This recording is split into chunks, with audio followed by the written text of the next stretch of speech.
ये श्लोक भक्ति रसामृत सिंधु में उद्धृत किया गया है और बहुत ही प्रेरणादायक है।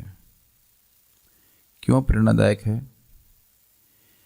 क्योंकि इसके द्वारा व्यक्ति समझ पाएगा कि कैसे वह जीवन मुक्त अवस्था को प्राप्त कर सकता है।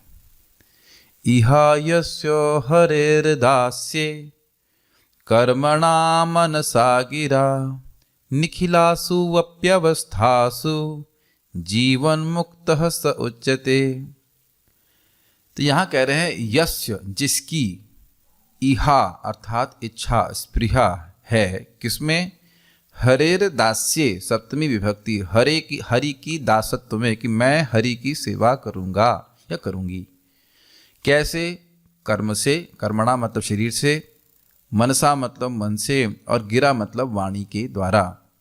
ऐसा व्यक्ति निखिलासु अपि अवस्थासु, निखिल मतलब होता है हर प्रकार की, समस्त प्रकार की अवस्थाओं में अवस्थित होते हुए भी, स्त्री शरीर में, पुरुष शरीर में, या और किसी, बच्चा बूढ़ा, किसी भी अवस्था में व्यक्ति जीवन मुक्त स उच्यते, उसको जीवन मुक्त कहा जाता है। क्यों कहा जाता है? मुक्ति हित्वा अन्यथा रूपेण स्वरूपेण अवस्थिति। मुक्ति का अर्थ है अन्यथा रूपों को त्याग करके कि मैं ये हूँ, मैं वो हूँ, व्यक्ति अपने स्वरूप में स्थित हो जाए, अर्थात स्वीकार करे कि वह कृष्ण का दास है, जो कि जीव का स्वरूप है। जीवेर स्वरूप होए कृष्णेर नित्य दास। इस स्वरूप को जीव से कभी हटाया नहीं जा सकता है। तो आप देखिए कितनी सुंदर बात है कि कोई व्यक्ति, आप शायद इसको समझेंगे कि कर्मों से, मन से और वाणी से जो सेवा कर रहा है वह जीवन मुक्त है, लेकिन आप ध्यान दीजिए इसमें क्या लिखा हुआ है? इहा मतलब स्पृहा, कर भी ना पाए, मान लो प्रत्यक्ष रूप से न कर पाए, लेकिन जैसे ही इसने स्पृहा करी तो वह तुरंत ही जीवन मुक्त कहा जाएगा। कितना प्रबल प्रभाव है आध्यात्मिक इच्छाओं का। इसीलिए हमें ऐसे भक्तों की संगत चाहिए जो हमको इस प्रकार की आध्यात्मिक बल दे सके, आध्यात्मिक इच्छाओं का भी नहीं, आध्यात्मिक इच्छा का, कि मैं एक इच्छा का कि मैं कृष्ण की सेवा करूंगा।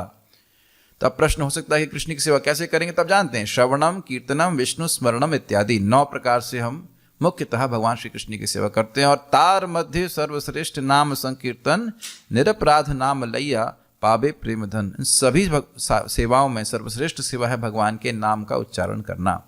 हरे कृष्णा कृष्ण कृष्ण हरे हरे, हरे राम राम राम हरे हरे। जैसे ही आपने ऐसे कहा कि मेरी माला कहाँ है, मैं माला करने बैठूंगी या बैठूंगा, तब उसी वक्त व्यक्ति मुक्त हो गया। तो अब मुक्ति के लिए क्यों प्रयास करना? जब मुक्ति तो केवल इच्छा से मिल जा रही है, तो क्यों ना हम लोग भगवान की भक्ति के लिए प्रयास करें, भक्ति को बढ़ाने का प्रयास करें। बहुत अच्छा श्लोक है। जब ना भी कर पाए, मान लो, मैं ही नहीं कह रहा जब मत करो, लेकिन ना भी कर पा रहा है किसी कारण से, मान लो बीमार हो, कुछ भी है, इच्छा कर रहा है भगवान की सेवा करने की, तो वह मुक्त है।